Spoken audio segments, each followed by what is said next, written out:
Assalamualaikum warahmatullahi wabarakatuh. Hello everyone. Today we will learn together about mind idea. Jadi, pada pertemuan kali ini kita akan belajar bersama tentang ide pokok. We are from a group of 4 which member. Number 1, Ambar Wahyu Harina Yuati. Second, Amelia Tiara Yesika Harwini Puspa. Number 3, Amiratno Wulandari. And last, Ananda Citra Apriliana Sari.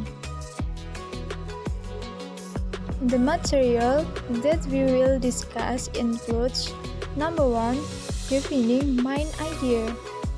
Number 2, step is the mind idea. Number 3, giving example of question and their answer about mind idea. Number 4, giving example and explanation about mind idea and supporting detail from the article about economic.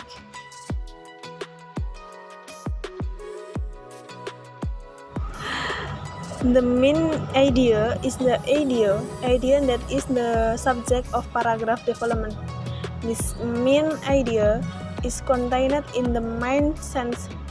Another name for the main idea is the main idea. The main idea, in one paragraph there is only one main idea. In the main idea there is a main sentence. The main sentence is a sentence. In between there is the main idea of the paragraph. This main sentence is explained by other sentences in the paragraph, which called explanatory sentences. Another name for the main sentence is the topic sentence.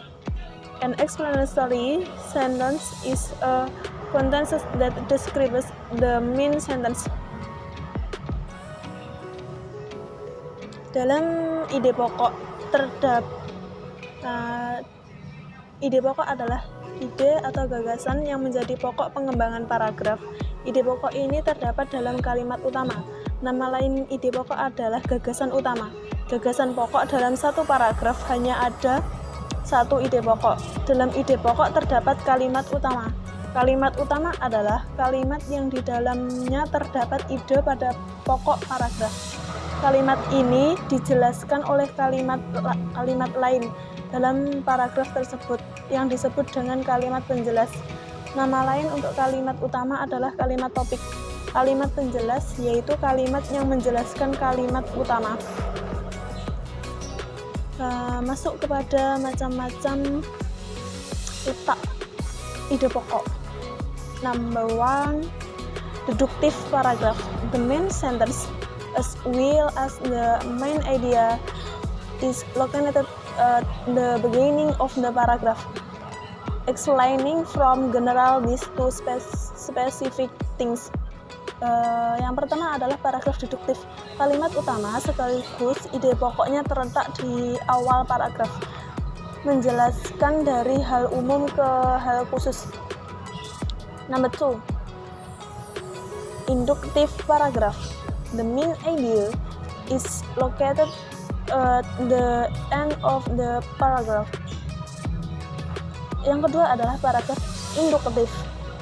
Yang dimaksud dengan paragraf induktif adalah ide pokok terletak di akhir paragraf. Number 3, method paragraph. The main idea lies at the beginning and of the sentence. Yang ketiga adalah paragraf campuran. Yang dimaksud dengan paragraf campuran adalah ide pokok terletak di awal dan di akhir kalimat. Number 4, descriptive paragraph. The main idea runs throughout the paragraph. Yang keempat adalah paragraf deskriptif. Paragraf deskriptif adalah ide pokok yang letaknya di sepanjang paragraf tersebut. Next, Step is the main idea. Selanjutnya adalah langkah-langkah untuk menentukan ide pokok. Langkah-langkahnya sebagai berikut. The first, read the beginning of every paragraph. Jadi yang pertama adalah baca awal dari setiap paragrafnya. Kalau misal cuma ada satu paragraf, maka baca bagian awalnya saja. The second, find the main subject from what you have read. Jadi, yang kedua, kita simpulkan dari awal setiap paragraf yang kita baca tadi. Kalau misalnya kita masih belum menemukannya, atau kita masih belum merasa yakin, next, to make sure, skim through the passage to find what is mostly mentioned or talked about. Jadi kita baca secara cepat, bukan secara detail, untuk mencari kata-kata yang sering diulang, yang sering dibahas, atau yang paling banyak disebutkan di setiap paragrafnya. The last, look at the answer and eliminate certainly wrong answer and choose the best answer from the option that remain. Yang terakhir, setelah itu kita simpulkan, kita lihat jawabannya, kemudian kita pilih jawabannya yang paling berkaitan dengan awal paragraf yang kita baca, atau dari kata-kata yang sering diulang, dan jangan pilih jawaban yang tidak berkaitan dengan apa yang kita baca tadi. My name is Ananda Citra Apriliana Sari. I will explain about giving example of questions and their answer about main idea. Jadi di sini saya akan menjelaskan tentang pemberian contoh soal dan jawaban tentang ide pokok. Simple questions, contoh pertanyaan sederhana yang biasanya menanyakan ide pokok, di antaranya number 1, what is the main idea of the passage? Apa ide pokok dari bagian ini? Number 2, what is the author main idea on paragraph 1 or 2? Apa ide pokok penulis pada paragraf 1 atau 2? Number 3, what is the main idea of the article?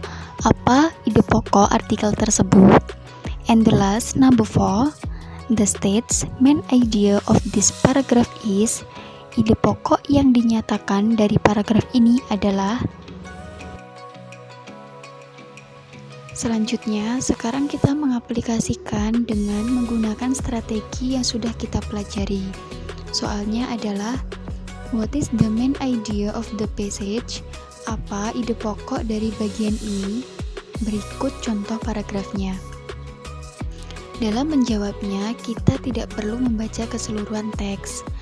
Kita hanya perlu membaca kalimat awal paragraf ini. Di kalimat pertama teks ini disebutkan, in the philosophy of John Dewey, a sharp distinction is made between intelligence and reasoning. Dalam filosofi John Dewey, terdapat perbedaan antara kecerdasan dan pemikiran. Jadi, dalam kalimat utama atau ide pokok di sini, yaitu menjelaskan tentang perbedaan antara kecerdasan dan pemikiran. Berikut 5 opsi jawabannya. A. The intelligence of John Dewey, yaitu kecerdasan John Dewey. B. Distinctions made by John Dewey, perbedaan yang dibuat oleh John Dewey. C. Dewey's idea on the ability to reason, yaitu gagasan John Dewey tentang kemampuan berpikir. D.